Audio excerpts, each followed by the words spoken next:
আজকের নাটক নিঃশব্দ নরকে।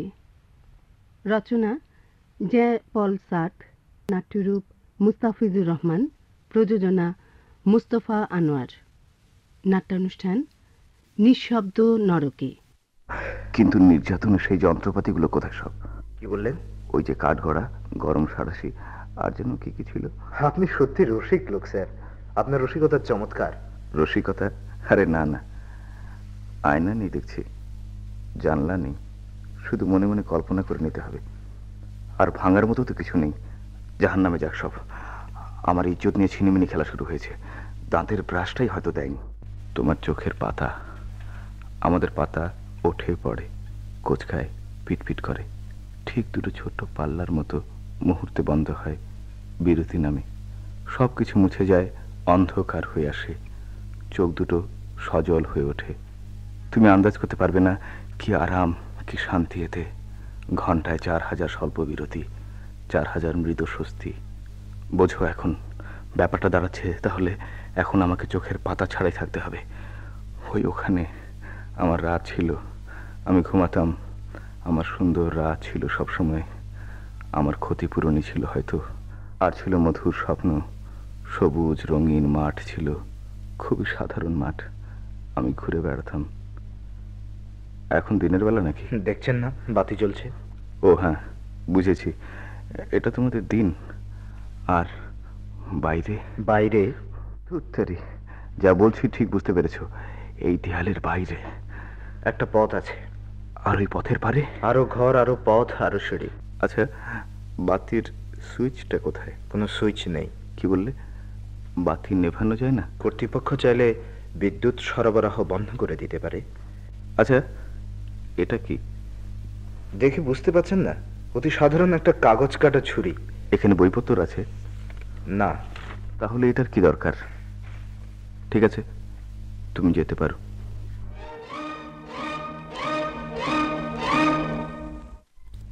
এই হলো আপনার ঘর ম্যাডাম। কোনো খবর জানার থাকলে, অধিকাংশ অতিথিরই অনেক কিছু জানার থাকে, ওর কাছে জেনে নেবেন।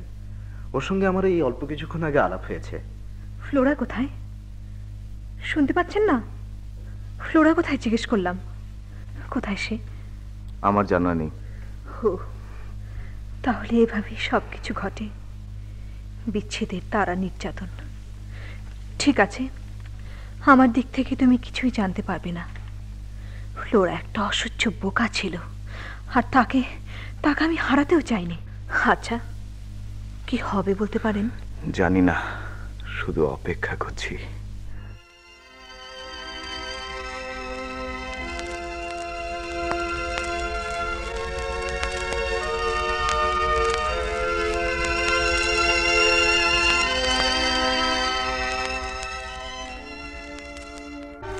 আর কেউ আসছে? না ম্যাডাম, আর কেউ আসবে না। ও, তাহলে আমাদেরই থাকতে হবে, শুধু এই তিনজন। এই ভদ্রলোক, এই ভদ্রমহিলা আর আমি। আমাদের যখন একসঙ্গেই থাকতে হবে, তখন আমরা বরং নিজেরাই আলাপটা করে নিই। আমার নাম ইলা আকান্ত। আমি অনিতা রায়। আপনার সঙ্গে আলাপ হতে খুশি হলাম। আমি মোহাম্মদ ইয়াসিন। আমাকে আর কোনো প্রয়োজন আছে? না, যেতে পারো, দরকার হলে রিং করব। শুনুন, আমরা একসঙ্গে এখানে কেন, আপনি এই ব্যাপারে অনেক ইঙ্গিত করেছেন, বলুন এবার নিজেই। কিন্তু আমি তো কিছু জানি না, সত্যি কিছু জানি না। আপনার মতো আমিও অন্ধকারে। আমাদের জানতে হবে। শুধু আমাদের বলার মতো যদি সাহস থাকে। বলার সাহস? কি? ইলা, কি করেছেন আপনি? তার মানে কেন আপনাকে এখানে পাঠানো হয়েছে? ঠিক ধরেছেন, এতটুকু ইচ্ছে ছিল না আমার, একেবারে না। আসলে আমি ভাবছি কোথাও একটা ভুল হয়ে যায়নি তো। হাসছেন কেন? থামুন না। আপনি কথা বলছেন না কেন ইয়াসিন সাহেব? ওরা যদি আমার বেলায় ভুল করে থাকে, নিশ্চয়ই আপনার বেলাতেও করেছে। হ্যাঁ, আপনার বেলাতেও। যা হোক, আমরা নয় ভুল করেই এসে গেছি, এটা ভাবাই কি ঠিক নয়? এটাই না, আরো কিছু বলার আছে আপনার? আমার স্বামী ছিল আমার বাবার বয়সী, তবু আমরা বিয়ের 6টি বছর খুব সুখে কাটিয়েছি। তারপর 2 বছর আগে আমার এই প্রেমিকের সঙ্গে দেখা হলো। চোখে চোখ পড়তেই আমরা একে অন্যকে চিনে নিলাম। ও আমাকে তার সঙ্গে পালিয়ে যেতে বলল, কিন্তু আমি গেলাম না। তারপর আমার নিউমোনিয়া হলো, আর আমিও শেষ হয়ে গেলাম। এই হলো আমার কাহিনী। নিঃসন্দেহে এটুকু বলতে পারি, আমার থেকে 3 গুণ বয়সে বড় একজন লোকের সঙ্গে থেকে আমি আমার অমূল্য জীবনটা নষ্ট করেছি। ইয়াসিন সাহেব, আপনি কি এটাকে পাপ মনে করেন? মোটেই না। এবার আপনি বলুন, কারো নীতি মেনে চলাটাই কি অপরাধ? কখনো না। কেউ এর জন্য কাউকে দোষ দিতে পারে না। আমি একটা শান্তিবাদী কাগজ চালাতাম, তখন লড়াই লাগলো। আমি এখন কি করব? সবাই আমার দিকে চেয়ে আছে, ভাবছে আমি কি সাহস করব। ঠিক, আমি সাহস করলাম। আমি হাত গুটিয়ে নিলাম, আর ওরা আমাকে গুলি করলো। আমি কি কোনো অন্যায় করেছিলাম? অন্যায়? ঠিক উল্টো। আপনি ছিলেন একটা বীর পুরুষ। আপনার স্ত্রীর খবর কি ইয়াসিন সাহেব? খুবই সহজ সরল। আমি তাকে রক্ষা করেছি, মানে ঝামেলা থেকে। শুনলেন? শুনলেন তো? হ্যাঁ, শুনলাম। শুনুন, অভিনয় করে বা অন্যের চোখে ধুলো দিয়ে কি লাভ? আমরা সবাই একই তুলিতে রাঙানো। কোন সাহসের কথা বললেন? হ্যাঁ, আমরা ক্রিমিনাল, খুনি, আমরা 3 জনই। বৎস, আমরা সবাই এখন নরকে। ওরা কখনো ভুল করে না, আর লোকে বিনা কারণে ফুলের পেছনে ছোটে না। থামো। নরকে পাপী। হ্যাঁ, আমরা 3 জনই। থামুন। আপনাকে ওই বাজে শব্দগুলো ব্যবহার করতে নিষেধ করছি। একটা পাপী আত্মা আপনি। আহারে আমার মাটির সন্ন্যাসিনী। ঠিক একই অবস্থা ওই যে আমাদের ওই বন্ধুর, মহান শান্তিবাদী। বক বক বন্ধ করবেন, যত সব। এতক্ষণে বুঝলাম কেন এই 3 জনকে একসঙ্গে দিয়েছে। আমি জানি। এরপরে আর একটা কথা বলার আগে দুবার অন্তত ভেবে নিতে বলছি। থামুন। কত সরল ব্যাপারটা বুঝতে পারবেন। নিছক সোজা। প্রত্যক্ষভাবে শারীরিক কোনো নির্যাতন নেই, অথচ আমরা সবাই নরক যন্ত্রণা ভোগ করছি। আর কেউই এখানে আসবে না। আমরা এখানে এই ঘরে একসঙ্গে থাকবো, 3 জনই, চিরকাল চিরকাল। শুধু কি যেন নেই, হো সেই সরকারি জল্লাদটা। আমিও লক্ষ্য করেছি। ওরা যে কি চায় সেটা দিনের মতো পরিষ্কার। জনশক্তির স্বল্প ব্যবহার, শয়তানের শক্তি বলতে পারেন। কি বলতে চাইছেন? আমার বক্তব্য হলো, আমরা প্রত্যেকেই অন্য 2 জনের নির্যাতনকারী হিসেবে কাজ করব। আমি আপনার নির্যাতনকারী হব না। আপনাদের কারোরই ক্ষতি করতে চাই না। আপনাদের ব্যাপারে আমার মাথা ব্যথা নেই। নিজের চিন্তা নিয়ে আমার তো মনে হয় আমি হাজার হাজার বছর কাটিয়ে দিতে পারি। আমাকেও চুপ করে থাকতে হবে? হ্যাঁ, এইভাবেই আমরা আমাদের মুক্তির কথা ভাববো, অন্তরে দৃষ্টিক্ষেপ করে নত মস্তকে। কি রাজি? রাজি। আমি রাজি। তাহলে বিদায়।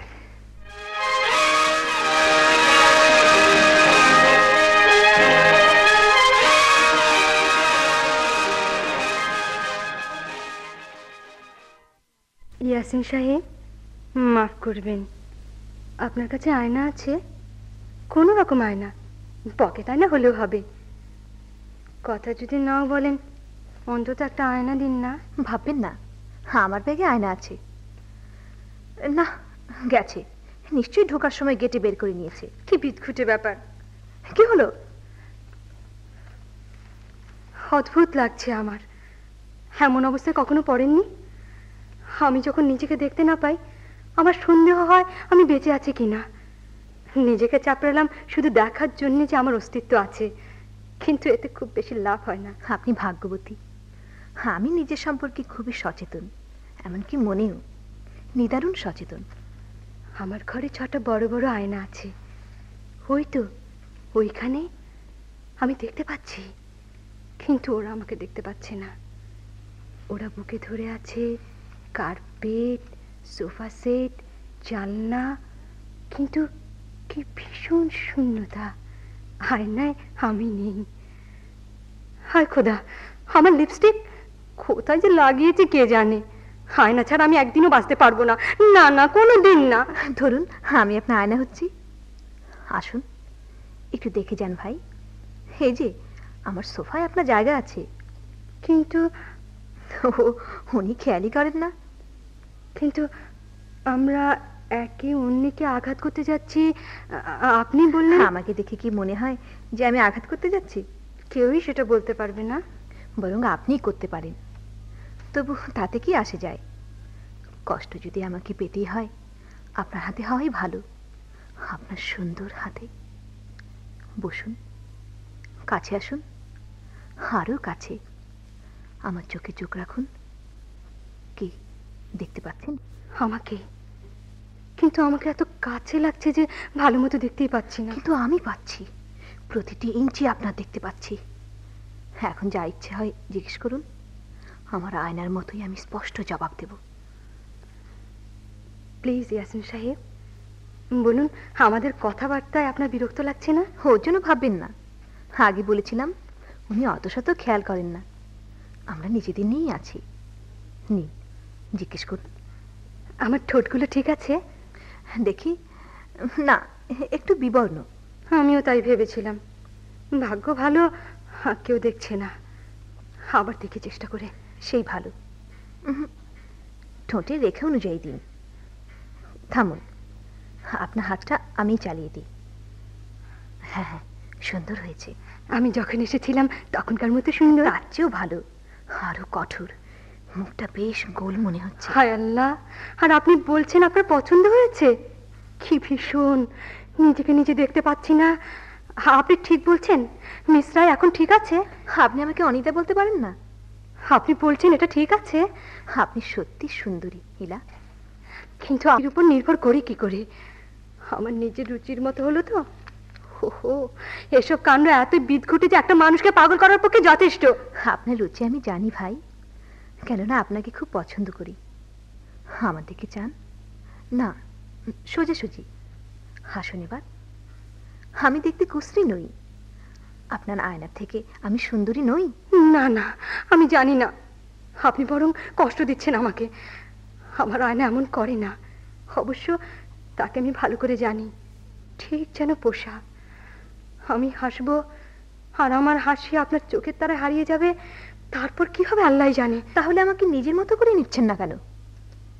শুনুন, আমি চাই যে আমাকে অনিতা বলে ডাকবেন, আমরা পরম বন্ধু হতে পারি। মেয়েদের সঙ্গে এত সহজ বন্ধুত্ব আমি করি না। তার মানে পোস্ট অফিসের কেরানির সঙ্গে না, তাই না? আরে আরে, ওটা কি? আপনার গালের নিচে বাজে একটা লাল দাগ, তিল নাকি? তিল? কোথায়? কি অদ্ভুত কাণ্ড! এই তো, কোথায়? এই তো। আয়না দিয়ে কিভাবে খঞ্জনা ধরে জানেন? আমি আপনার খঞ্জনা শিকারী আয়না বন্ধু। আমার হাত থেকে রেহাই নেই। কোথাও কোনো তিল নেই, কিছু নেই। এমনি যদি হয় কেমন হবে? ধরুন আয়না মিথ্যে বলা শুরু করলো, অথবা মনে করুন ওই লোকটার মতো চোখ দুটো বন্ধ করে নিলাম, আপনার দিকে তাকাতে চাইলাম না, তখন আপনার সমস্ত সৌন্দর্য মাধুর্য মরুশূন্যতায় বাতাসের মতো মিলিয়ে যাবে। না না, ভয় পাবেন না, আপনার দিকে না তাকিয়ে আমার উপায় নেই। আমার চোখ ফেরাবো না, আর আপনার জন্য খুবই সুন্দর হব, অপূর্ব মায়াময়ী সুন্দর। শুধু আপনিও আমার প্রতি সদয় সুন্দর হবেন। আমাকে সত্যি আপনার ভালো লেগেছে? খুব। কিন্তু ও যদি আমাকে লক্ষ্য করতো? নিশ্চয়ই, কারণ সে একজন পুরুষ। আপনি জিতে গেছেন ইয়াসিন সাহেব, অন্তত ওকে একটু দেখুন। উত্তর, অযথা ভান করবেন না, আমরা যা বলেছি আপনি সবই শুনেছেন। ঠিকই, তবে একটা কথাও না, কানে আঙ্গুল দিয়েছিলাম, কিন্তু আপনাদের স্বর মস্তিষ্কে গুঁতোর পর গুঁতো মেরেছে। চত্বর সব বাজে বকবকানি। আমাকে একটু শান্তিতে থাকতে দেবেন? হ্যাঁ, আপনারা দুজনেই। আপনাদের ব্যাপারে আমি আগ্রহী নই। হ্যাঁ, আমার ব্যাপারে না বুঝলাম, কিন্তু এই বাচ্চা মেয়েটার ব্যাপারে? ওর ব্যাপারে আগ্রহী নন? হো, এতক্ষণ আপনার ভেলকিবাজি দেখলাম। আপনার অটল গাম্ভীর্যের মাধ্যমে মেয়েটার উপর বেশ প্রভাব বিস্তার করেছেন। আহা, আমি একটু শান্তিতে থাকতে চাই। কাগজের অফিসের কে যেন কি বলছে, আমি শুনতে চাই। আমি বললে যদি আপনি খুশি হন তাহলে শুনুন, আপনার ও বাচ্চাটার কোনো দরকার আমার নেই। ধন্যবাদ। আহা, অত খারাপ ভাবে বলিনি। জঘন্য।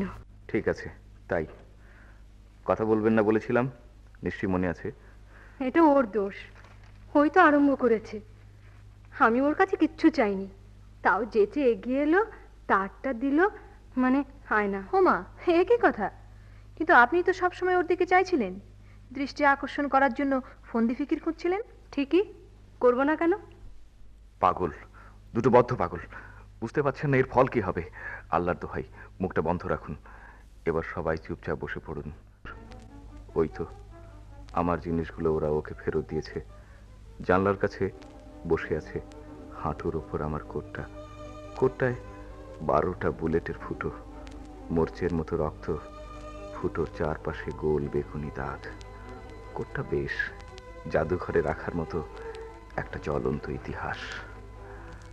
রাতের পর রাত বদ্ধ মাতাল হয়ে বাড়ি ফিরেছি, গায়ে মদের গন্ধ। অবশ্য আমার জন্য সে উঠে বসেছে, কিন্তু কাঁদেনি কোনোদিন। বিষণ্ণ চোখ দুটো।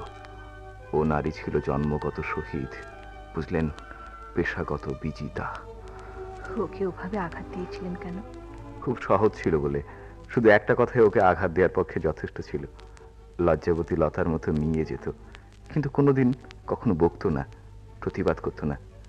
আসলে ব্যাপার হলো কি, ও আমার বিরাট ভক্ত। মানেটা কিছু বুঝলেন? না, কেউ আমার প্রশংসা করতো না। সেটাই মঙ্গল। আমার স্ত্রী দোতলায় থাকতো, নিশ্চয়ই সে শুনেছে সব কিছু। খুব ভোরে উঠতো সে, আর এদিকে মেয়েটা এবং আমি অনেকক্ষণ পর্যন্ত শুয়ে থাকতাম বিছানায়। জানোয়ার। হ্যাঁ, জানোয়ার 100 বার। তা না হলে এখানে আসবো কেন? এবার আপনার। আমি ওখানে ছিলাম, ওই যে বলে না, নোংরার হদ্দ, একেবারে নোংরা। তাই এখানে আসাটা মোটেই আশ্চর্যজনক নয়। বাস, আর কিছু নেই বলার? না, ফ্লোরার সঙ্গে একটা ঘটনা আছে। মৃত কতকগুলো মানুষের কাহিনী, 3টে লাশ। 3জন মৃত, তাই বলছিলেন না? 3জন, একজন পুরুষ, 2জন নারী। হ্যাঁ। আচ্ছা, ও নিজেই মরেছিল? পুরুষটা না, ওটা করার ক্ষমতা তার ছিল না। আত্মহত্যার যদিও সঙ্গত কারণ ছিল তার, তবু ওর জীবন দুর্বিষহ করে তুলেছিলাম। আসলে একটা বাস চাপা পড়েছিল, বোকার মতো মরণ। ওদের সঙ্গে থাকতাম আমি, আমার চাচাতো ভাই ছিল সে। ফ্লোরা কি ফর্সা ছিল? ফর্সা? দেখুন, যদিও আমার আপত্তি নেই, তবু গল্পটা আপনাকে বলতে আমার ইচ্ছে করছে না। ঠিক আছে, তাহলে ওর ব্যাপারে আপনি বিরক্ত হয়ে উঠেছিলেন? হ্যাঁ, ধীরে ধীরে ছোটখাটো ঘটনাগুলো মেজাজ বিগড়ে দিত। যেমন ও মদ খেলে শব্দ করত, ঠিক ঘর ঘর শব্দের মতো।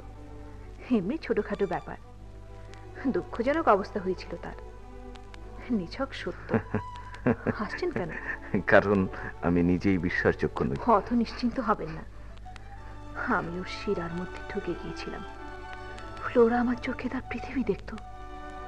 যখন সে তার স্বামীকে ছেড়ে দিল, তারপর থেকে সে আমার হাতে এসে পড়ে।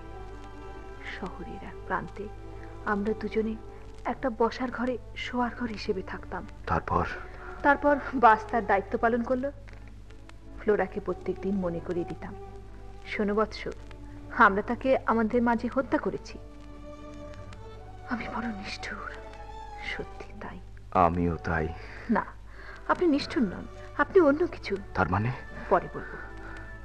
যখন আমি বলি আমি নিষ্ঠুর, তখন মানুষকে কষ্ট না দিয়ে ছাড়ি না। জ্বলন্ত কয়লার মতো, অন্যের হৃদয়ে জ্বলন্ত আগুনের মতো। যখন একা থাকি, থেকে থেকে জ্বলি। 6 মাস তার মনে আগুনের মতো জ্বলেছি। তারপর এক সময় তাকে ছাই করে ছেড়ে দিয়েছি। এক রাতে আমি ঘুমিয়েছিলাম, সে উঠে পড়ে আর গ্যাসের মুখটা খুলে দেয়, আবার চুপ করে সে শুয়ে পড়ে। এবার বুঝতে পারছেন ব্যাপারটা? এবার আপনার পালা। আপনি কি করেছেন? বলেছি, আমার কোনো উদ্দেশ্য ছিল না, শুধু মাথা কুটেছি, লাভ হয়নি। ঠিক আছে, আপনাকে আমরা সাহায্য করব। ওই যে থ্যাতলানো মুখ লোকটা কে ছিল? কি বলতে চাচ্ছেন? আপনি ভালোই বুঝতে পারছেন, যাকে দেখলে আপনি ছটফট করে উঠতেন। সে আমার বন্ধু। ওকে ভয় পেতেন কেন? ওটা আমার ব্যাপারে আছেন সাহেব। আপনার জন্যই আত্মহত্যা করেছে। মোটেই না, কি অদ্ভুত কথা বলছেন। তাহলে ওকে এড়িয়ে যেতেন কেন? ও গুলি করে নিজের খুলিটা উড়িয়ে দিয়েছিল, যায়নি? মুখটা এই জন্য থেতলে গেছিল। না, দয়া করে বলো না। আপনার জন্য? আপনার জন্য। আপনার জন্য নিজেকে গুলি করেছিল। ছেড়ে দাও, ছেড়ে দাও আমাকে। আমি আমি একা থাকতে চাই। আমাকে আমাকে এভাবে কোণঠাসা করা মোটেই সঙ্গত নয়। আমি যেতে চাই, আমি যেতে চাই। যান যদি পারেন। ব্যক্তিগতভাবে এর চেয়ে আমি আর কিছু বলতে পারি না। পুরা কপাল দরজাটা তালা দেয়া। তোমরা জঘন্য, দুজনে তোমরা এক। জঘন্য? হ্যাঁ, কথাটা চমৎকার। ওটাই আওরান আপনার জন্য সাধ্য হত্যা করেছে। তার আপনি উপপত্নী ছিলেন। নিশ্চয়ই তাই। আর ও বেচারা তাকে নিজের করে চেয়েছিল। কথাটা ঠিক। ঠিক পেশাদারদের মতো ট্যাঙ্গুন আসতে পারত, কিন্তু নেংটি দূরের মতো গরিব ছিল। কথাটা এই তো? ও গরিব ছিল না, ছিল না, সোজাসুজি বলুন। হ্যাঁ, ও গরিব ছিল। আর আপনি নিজের সম্মান বাঁচানোর জন্য ব্যস্ত হয়ে পড়েছিলেন। একদিন ও এসেছিল এবং তার সঙ্গে পালিয়ে যেতে বলেছিল। ওকে বিদ্রুপ করে মুখের উপর হাসি ছুড়ে মেরেছিলেন। পাওয়া গেছে। তাকে বিদ্রুপ করেছিলেন আর তাই বেচারা প্রাণ দিয়ে দিল। আপনি কি ফ্লোরাকেও তাই করেছিলেন? হ্যাঁ। সব ভুল। আপনারা দুজনেই ভুল করেছেন। ও একটা সন্তান চেয়েছিল আমার কাছে, এখন বুঝলেন? আর আপনি তা চাননি। আমি মোটেই চাইনি, তবু সন্তান এলো। পুরা কপাল আমার। একটা মেয়ে হয়েছিল। বাচ্চাটা যখন হয়, রশিদ সঙ্গে ছিল আমার। মেয়ে পেয়ে তো ও খুশিতে বাঘ বাঘ, কিন্তু আমি খুশি হতে পারলাম না। আর তারপর? হ্রদের দিকে একটা ঝোলানো বারান্দা ছিল। বিরাট একটা পাথর নিয়ে এলাম। কি করছিলাম ও সব দেখতে পাচ্ছিল। ও চিৎকার করতে লাগলো, ইলা, আল্লাহর দোহাই, ওটা করো না। ওর উপর ঘেন্না এসে গেল। সব দেখলো। বারান্দায় ঝুঁকে পড়ে ও দেখছিল, আর দেখলো জলের বৃত্তটা আস্তে আস্তে ছড়িয়ে পড়ছে দূর থেকে দূরে। হ্যাঁ হ্যাঁ, তারপর? ব্যাস, আরো যা করার তাই করলো। তার মানে মাথার খুলিটা উড়িয়ে দিল? হ্যাঁ, এটা সত্যি ওর পক্ষে একটা বোকামি। আমার স্বামী কিছু সন্দেহ করতে পারেনি। অসহ্য, অসহ্য। আপনাদের আপনাদের আমি ঘেন্না করি। কোনো লাভ নেই, এখানে অস্ত্র ঝরে না। আমি ভীতু, কাপুরুষ। জানেন না আপনারা কি পরিমাণ ঘৃণা করি আপনাদের? বাছারে, শোনা শেষ হলো এবার? কিন্তু অপেক্ষমান বিচারকের আশায় চেয়ে থেকে কোনো লাভ নেই।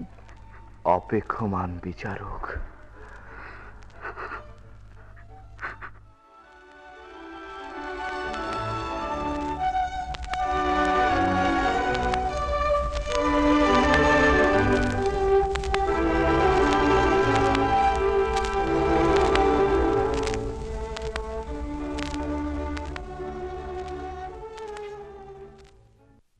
প্লিজ ইয়াসিন সাহেব। আমার কাছে কি চান? আপনি অবশ্য আমাকে সাহায্য করতে পারেন। সাহায্য? তবে ওর কাছে যান। দোষ আপনার ইয়াসিন সাহেব। আপনি কথা দিয়েছিলেন, দেননি। তাড়াতাড়ি সাহায্য করুন, আমি একা থাকতে চাই না। ওকে ক্যাবারেতে নিয়ে গেছে। কাকে? ও, ওরা এখন একসঙ্গে নাচছে। তুই বোকা, আমাকে ডেকেছিল তার ঝলমলে নদী বলে। আমাকে ভীষণ ভালোবাসতো। সে ওকে আজ রাতে তার সঙ্গে বের হওয়ার জন্য বুঝিয়েছে। ওকে আপনি ভালোবাসেন? না, আমি অবশ্য ওকে ভালোবাসি না। ওর বয়স মাত্র 18 বছর। তাহলে ওদের নিয়ে অত ভাবছেন কেন? ও আমার ছিল। পৃথিবীর কোনো কিছুই এখন আর আপনার নয়। বলছি, ও আমারই ছিল, একান্ত আমার। এক সময় ও আপনার ছিল, কিন্তু এখন ওকে শোনাতে চেষ্টা করুন, ছোঁয়ার চেষ্টা করুন তো। ওকে ছুঁতে পারেন, যতক্ষণ যেমন ইচ্ছে কথা বলতে পারেন। এই হলো ব্যাপার, তাই না? ও ছেলেটার হাতে চাপ দিতে পারে, নিজের দেহটা ওর সাথে মিশিয়ে দিতে পারে। ও, একবার যদি তাকাতে পারতাম, ও একেবারে মিয়ে যেত। আমার জন্য সত্যি কিছু নেই, কিছু একেবারে কিছু না। পৃথিবীতে কিছু পড়ে নেই, এমনকি একটা ছায়াও নেই। আপনার যা কিছু সব এখানে। কাগজ কাটার ছুরিটা লাগবে আপনার, অথবা তাকের ওই জিনিসটা। ওই নীল চেয়ারটা আপনার, আর আমি, বন্ধু আমার, চিরদিন আপনার। আপনি আমার? চমৎকার। আপনাদের দুজনের মধ্যে কে আমাকে তার ঝলমলে নদী বলে ডাকবেন? স্বচ্ছ নদীর নারী। জানো, স্বচ্ছতাও একসময় ভেঙে টুকরো টুকরো হয়ে যায়। হতভাগিনী নীলা, নাচো নাচো নাচো, নেচে যাও, কিন্তু তাহলে রেখো 1 2 1 2। আহ, আমি যদি মুহূর্তের জন্য পৃথিবীতে যেতে পারতাম, ওর সঙ্গে নাচতে পারতাম। সঙ্গীত মিলিয়ে যাচ্ছে। ট্যাঙ্গো নাচার আগে যেমন বাতি নিভিয়ে দেয়, তেমনি বাতি নিভিয়ে দিচ্ছে। অত নরম করে বাজাচ্ছে কেন? জোরে বাজাও প্লিজ, শুনতে পাচ্ছি না। এত দূরে, এত দূর এখান থেকে আমি আমি কোনো শব্দই শুনতে পাচ্ছি না। নাচ শেষ, সব শেষ হয়ে গেল। পৃথিবী আমাকে ছেড়ে দিল। আমার দিক থেকে মুখ ফেরাবেন না প্লিজ, আপনি দুহাত দিয়ে ধরুন। তাহলে এবারে আসেন। আমাকে না বলে ওকে বলুন। মুখ ফেরাবেন না, আপনি একজন পুরুষ, তাই না? আর আমাকে দেখে ভয় পাওয়ার কিছু নেই। সবাই বলে আমার চুলগুলো নাকি খুব সুন্দর। তাছাড়া আমার জন্য একজন পুরুষ অন্তত আত্মহত্যা করেছে। শোনো, নিচ থেকে বিচ্যুত পাখির মতো তাদের হৃদয় থেকে আমি খসে পড়েছি। আমাকে কুড়িয়ে নাও প্রিয়তম, হৃদয়ে ঠাঁই দাও, আর আমি কত সুন্দর তখন বুঝতে পারবে। আমাকে আমাকে না বলে ওই মহিলাকে বলুন। ওকে ওকে নিয়ে কি করবো? ও তো মেয়ে মানুষ। আমাকে নিয়ে কি করবে? এতক্ষণ এই ভাবা হচ্ছিল, কিন্তু নেট থেকে বিচ্যুত পক্ষী শাবক আমার। যদিও তুমি জানো না, তবু তুমি সেই অনাদিকাল থেকে আমার হৃদয়ে ঠাঁই নিয়েছ। ভয় পেও না, আমি চিরকাল তোমার দিকে চেয়ে থাকবো। চোখের পাতা আমার পড়বে না, আর সূর্যরশ্মিতে পতঙ্গের মতো তুমি আমার দৃষ্টিতে চিরকাল বেঁচে থাকবে। সূর্যরশ্মি? বাহ, বাজে কথা বলো না। ও চালাকে আগেও খাটাতে চেয়েছো, কিন্তু কাজে হিলা, আমার ঝিলমিল নদী, আমার স্বচ্ছ জলের ধারা। তোমার স্বচ্ছ জলের ধারা? বিভৎস! এইসব আবল তাবল বলে আমাকে ঠকাতে চাচ্ছ? আমার ছেলেকে কি করেছিলাম এখন সবাই জানে।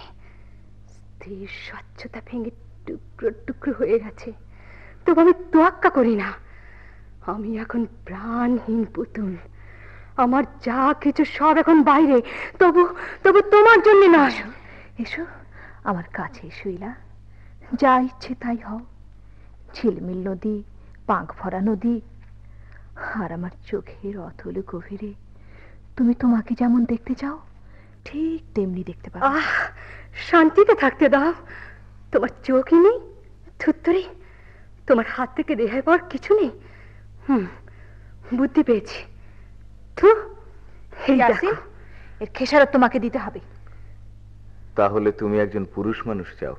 সবাইকে না, তোমাকে। বকবক করো না, যে কোনো লোক হলেই তোমার চলে। যেহেতু আমি আছি, অতএব আমাকেই তোমার দরকার। মনে রেখো, আমি তোমার মতো নই, সত্যি বলছি। দুদু খোকাও নই, আর আমি ট্যাঙ্গো নাচতেও জানি না। তুমি যেমন আছো তেমনি চাই, আর তোমাকে বদলাতেও হয়তো পারবো। আমার সন্দেহ আছে, আমি খুব বেশি খেয়ালও করব না। আমার ভাবনার আরো অনেক কিছু আছে। কি জিনিস? তোমার ভালো লাগবে না। তোমার সোফার উপর বসে তুমি যেমন চাও তার জন্য অপেক্ষা করব। কসম করে বলছি তোমাকে জ্বালাতন করবো না। হতচ্ছাড়ি, ফুসফুস আর গুজগুজ, কি এমন আছে ওর? ওর কথা শুনো না ইয়াসিন, ওর চোখ নেই, কান নেই, কিছু নেই, ও কিচ্ছু না। যা পারি আমি তাই দেব, এমন কিছু নয় সেটা। তোমাকে ভালোবাসা হবে না, তোমাকে ভালোভাবে চিনি। আচ্ছা, আমাকে তুমি চাও? হ্যাঁ। আর প্রশ্ন করবো না। সেক্ষেত্রে ইলা, ইয়াসিন, তোমরা পাগল হলে দেখছি। তোমরা একাই নাও, আমিও আছি। নিশ্চয়ই, তাতে কি হয়েছে? আমার চোখের সামনে তোমরা পারো না, কিছুতেই পারো না। কেন? আমরা প্রায় চাকরানির চোখের সামনে। ওকে ছেড়ে দাও, তোমার পুরুষালয়ে নোংরা হাত দিয়ে ওকে জড়িয়ে ধরো না। চরকায় তেল দাও। আমি ভদ্রলোক নই, আর মেয়ে মানুষকে আঘাত করার ব্যাপারে কোনো সংস্কারও আমার নেই। কিন্তু আমার কাছে তুমি প্রতিজ্ঞা করেছিলে, আমি শুধু তোমার কথা রাখতে বলছি। কেন রাখবো? খেয়াল, তুমি প্রথম চুক্তি ভঙ্গ করনি। ঠিক আছে, যা তোমার ভালো লাগে করো। আমি দুর্বল পার্টি, দুইয়ের বিরুদ্ধে এক। কিন্তু ভুলে যেও না, আমি আছি আর দেখছি। তোমার দিক থেকে চোখ আমি ফেরাবো না।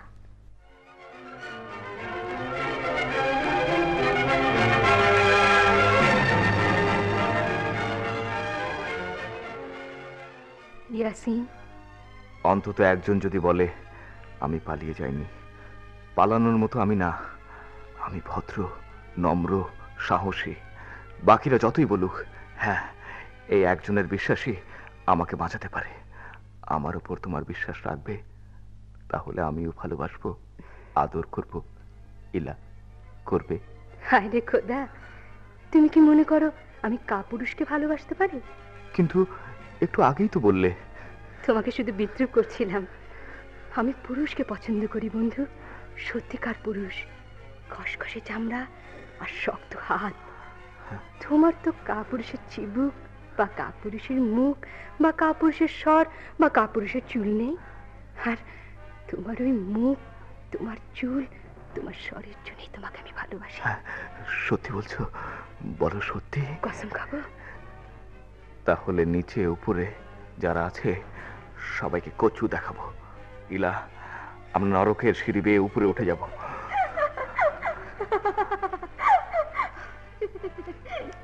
আহা, এটা কি? ইলা যা বলছে তা সে বোঝাতে চায়নি। এত বোকা হলে কি করে? ইলা, আমি কি কাপুরুষ? ভাবখানা এই যে সব শুনেছে সে। অনিতা, এতখানি স্পর্ধা হলো কি করে তোমার? ওর কথা কান দিও না ইয়াসিন। তোমাকে বিশ্বাস করি, এই যদি চাও তাহলে আমাকে আগে বিশ্বাস করতে শুরু করো। ঠিক ঠিক, বিশ্বাস করো। ও একটা পুরুষকে চায়, এ পর্যন্ত বিশ্বাস করতে পারো।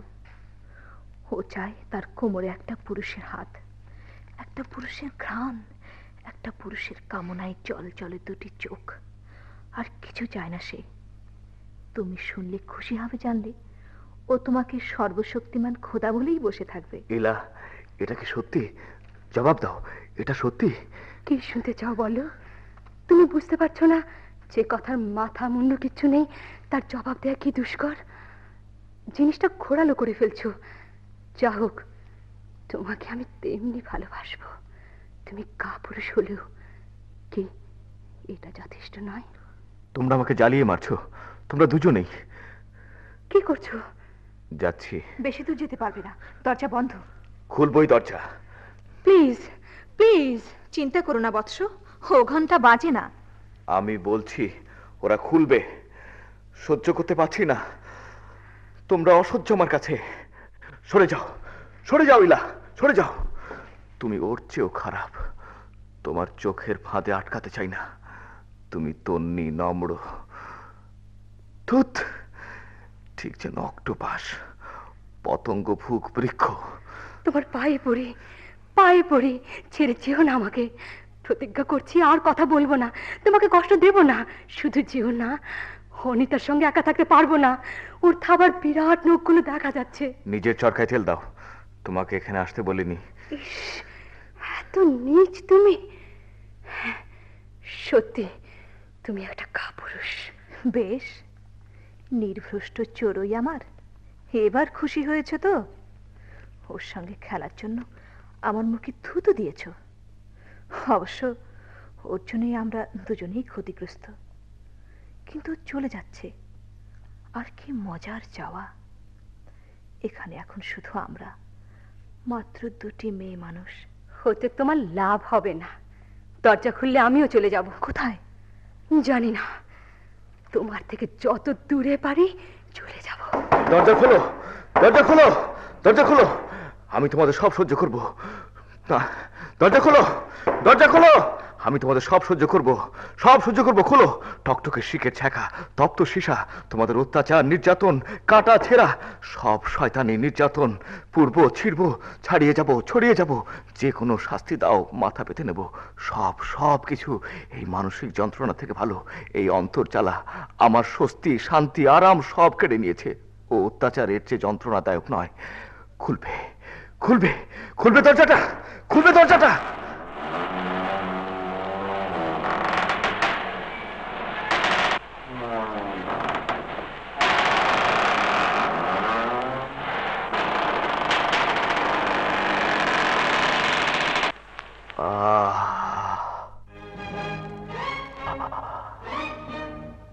বেশ ইয়াসিন, তুমি যেতে পারো। আশ্চর্য লাগছে, দরজাটা খুললো কেন? দাঁড়িয়ে আছো কেন? দৌড়ে চলে যাও। যাব না। ইলা, তুমি? তাহলে এবার কোনটা করবে? আমাদের এই তিনজনের মধ্যে কে যাবে? বাধা অপসারিত হয়ে গেছে, তবু দাঁড়িয়ে আছো কেন? কিন্তু কিন্তু কি অদ্ভুত পরিস্থিতি। আমরা আমরা অবিচ্ছেদ্য। অবিচ্ছেদ্য? ইয়াসিন, তোমার হাতটা দাও, তাড়াতাড়ি করো। ওকে ধাক্কা দিয়ে ঘর থেকে বের করে দিয়ে দরম করে দরজাটার মুখের উপর লাগিয়ে দেবো। ঠেলাটা বুঝবে। হিলা, হিলা, তোমার পায়ে পড়ি, আমাকে থাকতে দাও। যাব না, আমি যাব না, বারান্দায় আমি যাব না। ছেড়ে দাও, ছেড়ে দাও। তুমি একটা পাগল। ও তোমাকে ঘৃণা করে। ওর জন্যই আমি এখানে থেকে যাচ্ছি, আমি এখানে থেকে যাচ্ছি। আমার জন্য? ঠিক আছে, বন্ধ করো দরজা। খোলার পর এটা 10 গুণ গরম হয়ে গেছে। হ্যাঁ। আমার জন্য, তাই বললে না? হ্যাঁ, তুমি যা হোক জানো কাপুরুষ হওয়া মানে কি। হ্যাঁ, আমি জানি। আর লজ্জা, ভয়, শয়তানি মানে কি তুমি জানো। এমন দিন ছিল যখন তুমি তোমার মনের অন্তঃস্থলে ডুব দিয়েছিলে। তারপর সেখানে যা দেখেছো তাতে ভয়ে তোমার পিলে চমকে উঠেছে। আর তুমি যখন আমাকে কাপুরুষ বলেছো, তখন তুমি তোমার অভিজ্ঞতার আলোকেই জেনেছো এর মানে কি। অতএব তোমাকে আমার বোঝাতে হবে, তুমি আমারই মতো। তুমি কি মনে করেছিলে আমি চলে যাচ্ছিলাম আমার পরাজয়ের সমস্ত গ্লানি ভার তোমার উপর চাপিয়ে? তোমাকে চিন্তার অথই সাগরে ফেলে আমি যেতে চাইনি। তুমি কি সত্যি আমাকে বোঝাতে চাও? ওটাই একমাত্র জিনিস যা আমি করতে চাই। অনিতা, আমরা নিঃসঙ্গ, শুধু তোমরা দুজন আমার কথা ভাববার জন্য রইলে। তুমি আমাকে ঘৃণা করো, তুমি আমাকে বিশ্বাস করলে আমি বেঁচে যাই। এটা খুব সহজ হবে না। চেয়ে দেখো, আমার চিন্তাটা খুব স্থূল। যতটুকু সময় লাগে আমি দেব। হ্যাঁ, আমাদের হাতে অনেক অনেক সময়, শোনো, অফুরন্ত সময়। শোনো, একই ঘোড়ার উপর বারবার বাজি ধরেছি। যখন একটা মানুষ ইচ্ছে করেই বিপদের মুখে ঝাঁপিয়ে পড়ে, সে কি কাপুরুষ হতে পারে? আর একটা কাজ দেখেই কি কাউকে বিচার করা যায়? কেন যায় না? দীর্ঘ 30 বছর তুমি নায়ক এই স্বপ্ন দেখেছ, হাজার হাজার সুযোগ নষ্ট করেছ। তোমার ধারণা ছিল তুমি নায়ক, আর নায়করা কোনো অন্যায় করে না। খুব সহজ উপায় অবশ্য। আর যখন সময় এলো, তখন তুমি এর বিরুদ্ধে। বিপদের শেষ সংকেত পৌঁছে গেছে, তুমি তখন বিদেশে পালাবার ট্রেন ধরলে। আমি স্বপ্ন দেখেছিলাম বলছো? না, স্বপ্ন নয় ওটা। আমি যখন সবচেয়ে বন্ধুর পথ বেছে নিই, তখন ইচ্ছে করে বেছে নিই। মানুষ যা হতে চায় সে তাই। প্রমাণ করো, প্রমাণ করো ওটা স্বপ্ন ছিল না। যে যা করে সেটা তাই হয়, অন্য কিছু নয়। মানুষের নিজের ফল নিজেই সৃষ্টি করে। আমি এত আগে মারা গেছি, আমাকে কাজ করার জন্য সময় দেওয়া হয়। কেউ আগেই মরে, কেউ অনেক পরে, তবু একজনের জীবন ওই মুহূর্তেই পরিপূর্ণ হয়ে যায়। কি সে করেছে খতিয়ান করার জন্য তাকেই চিহ্নিত করা হয় সুন্দরভাবে। তুমি, তোমার জীবন, আর কিছু নেই। কি বিষাক্ত তুমি, সবকিছুর জবাব দেওয়া সারা। এবার সাহস হারিও না, আমাকে বোঝানো খুব কষ্টকর হবে না। উঠে দাঁড়াও, তুমি একটা কাপুরুষ ইয়াসিন, কারণ আমি তাই চাই। আমি চাই, শুনতে পাচ্ছ? আমি তাই চাই। আর তবু চেয়ে দেখো কত দুর্বল আমি। বাতাসে বিলীয়মান একটি শ্বাস, একটা দৃষ্টি তোমাকে দেখছে, আকৃতিহীন একটা ভাবনা তোমার কথা ভাবছে। অতএব তোমার পথ নেই, আমাকে বোঝাতেই হবে। আর জেনে রেখো, তুমি আমারই করুণার উপর নির্ভরশীল।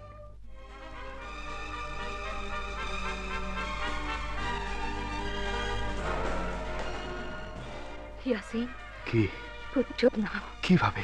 আমাকে ভালোবাসো প্রিয়তম, তারপর তারপর ওর ছটফটানি দেখো। অনিতা, তোমার করুণার উপর নির্ভরশীল আমি ঠিকই, কিন্তু তুমি আমার করুণার উপর নির্ভরশীল। ওরে কাপুরুষ, দুর্বল, হতভাগা, নিজেকে সান্ত্বনা দেবার জন্য মেয়েদের কাছে ছুটে যাচ্ছ। কথাটা ঠিকই অনিতা, তবে তুমি চেঁচাও। কি সুন্দর মানিক জোর। ওর যে বিরাট হাতটা তোমার পিঠের উপর ঘুরে বেড়াচ্ছে, গায়ের উপর বুলাচ্ছে, সিল্কের উপর আদর করছে, যদি একবার দেখতে পেতে। চেঁচাও, ছটফট করো অনিতা, চেঁচাও। আরো আরো আরো ভালোবাসো প্রিয়তম, আরো আরো। হতেই ওর দম বন্ধ হয়ে আসবে, আর খুব মজার কাণ্ড হবে। হ্যাঁ ইয়াসিন, ও ঠিকই বলেছে, তাই করো, যতক্ষণ না প্রেমের মহান প্রাপ্তি, তাই না বন্ধু? ঘুমের মতো অতল গহীন, কিন্তু কিন্তু তোমরা যেন ঘুমোতে না পারো সে চেষ্টা আমি করব। ওর কথা শুনো না, আমি আমি তোমার তোমার তোমার। বেশ, তাহলে দেরি করছো কেন? ইয়াসিন, ইলাজা বলছে করো। কি সুন্দর দৃশ্য। কাপুরুষ ইয়াসিন তার পুরুষালী বাহুতে শিশুহন্ত্রী ইলাকে জড়িয়ে ধরেছে। চালাও বাজি, চালাও। কিন্তু বাজিটা কি? আমি দেখছি, সবাই দেখছে। আমি নিচে জনতা, জনতার শব্দ শুনতে পাচ্ছ? ওরা বিড়বিড় করে কি বলছে শুনতে পাচ্ছ ইয়াসিন? ফিস ফিস বিড়বিড় করছে, কাপুরুষ কাপুরুষ কাপুরুষ। হ্যাঁ, ওরা তাই বলছে। পালানোর চেষ্টা করে লাভ নেই বন্ধু। রাত কি আসবে না? কোনোদিনই না। তুমি সব সময় আমাকে দেখবে? সব সময়। ব্রোঞ্জটা, হ্যাঁ, এই হলো সময়। তাকের উপর এটার দিকে চেয়ে আছি, আর বুঝতে পারছি আমি নরকে আছি। তাহলে এটাই নরক? কোনোদিনই হয়তো বিশ্বাস করতাম না। মনে আছে, নির্যাতন কক্ষ, আগুন, জাঁতাকল, জ্বলন্ত শিখ, এসব আগেই বলেছে আমাদের। সব অলস কাহিনী, উত্তপ্ত শিখের কোনোই প্রয়োজন নেই। প্রিয়তম প্লিজ। না, আমাকে একা থাকতে দাও। ও আমাদের দুজনের মধ্যে আছে। ও যখন লক্ষ্য করছে, তখন তোমাকে কিছুতেই ভালোবাসতে পারি না। ঠিকই, সেক্ষেত্রে ওর চাওয়াটা বন্ধ করতে হবে। এই যে ছুরিটা। কিন্তু বুদ্ধিনাশা জীব, কি করছো হিসেব করেছো? খুব ভালো করেই জানো আমি মৃত। মৃত? মৃত মৃত মৃত। ছুরি, বিষ, দড়ি সব অর্থহীন। অনেক আগেই তার প্রয়োজন ফুরিয়েছে, বুঝলে? চিরদিনের মতো ফুরিয়েছে। তাই আমরা সবাই এখানে চিরকালের জন্য।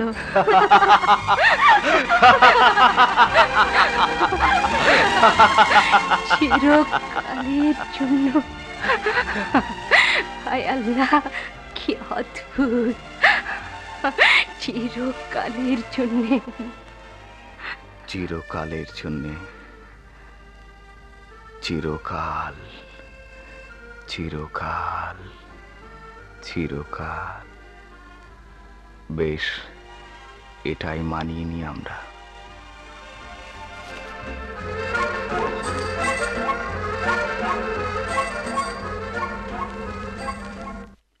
এতক্ষণ নিঃশব্দ নরকে নাটকের অভিনয় শুনলেন।